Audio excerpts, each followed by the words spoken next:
بسم اللہ الرحمن الرحیم۔ آپ نے کبھی محسوس کیا کہ آپ کا کوئی کام رکا ہوا ہے، یا آپ جس کام میں ہاتھ ڈالتے ہیں وہ کام بگاڑ کا شکار ہو جاتا ہے، گھر سے برکت ختم ہو رہی ہے، آہستہ آہستہ حالات ڈاؤن ہوتے چلے جا رہے ہیں، لاکھ کوشش کر لیں حالات کو سنوارنے کی، سدھارنے کی، لیکن کوئی کام سدھرتا ہوا، سنورتا ہوا نظر نہیں آتا۔ پھر انہی لمحات میں اچانک کوئی دوست، کوئی بھائی یا کوئی رشتہ دار آپ سے مدد مانگتا ہے، آپ اس کی مدد کر دیتے ہیں۔ وہ کوئی معمولی سی چیز بھی ہو سکتی ہے، کوئی بڑی مدد بھی ہو سکتی ہے، لیکن بہرحال جیسے ہی آپ اس کی مدد کرتے ہیں، آپ کا کام جو رکا ہوا تھا وہ ہو جاتا ہے، آپ کے حالات جو ڈاؤن ہو رہے تھے وہ رک جاتے ہیں،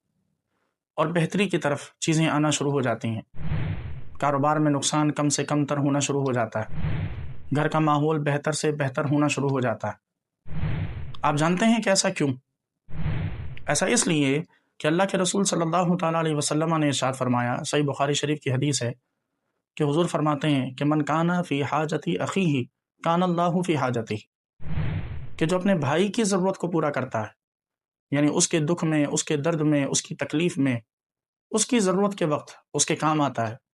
اللہ تبارک و تعالیٰ اس بندے کے کام آتا ہے۔ یعنی جس وقت ہم اپنی دانش میں کسی پر احسان کر رہے تھے، جس وقت ہم اپنی سوچ کے مطابق کسی کے کام آ رہے تھے، عین اسی وقت اللہ رب العزت اپنے کن کے ذریعے دنیا کی تمام تر، کائنات کی تمام تر مشینری کو ہمارے کاموں کے سنوارنے پر مقرر فرما دیتا ہے، اور پھر ہمیں مشکلوں سے نکلنے کے وہ راستے مل جاتے ہیں کہ جو ہمارے وہم و گمان میں بھی نہیں ہوتے۔ ہماری بگڑیاں ایسے سنورنے لگتی ہیں کہ ہم سوچ بھی نہیں سکتے،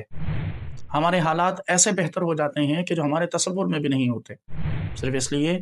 کہ اللہ تبارک و تعالیٰ ایسے لوگوں کو پسند فرماتا ہے کہ جو دوسروں کے کام آتے ہیں۔ والسلام علیکم ورحمۃ اللہ تعالیٰ وبرکاتہ۔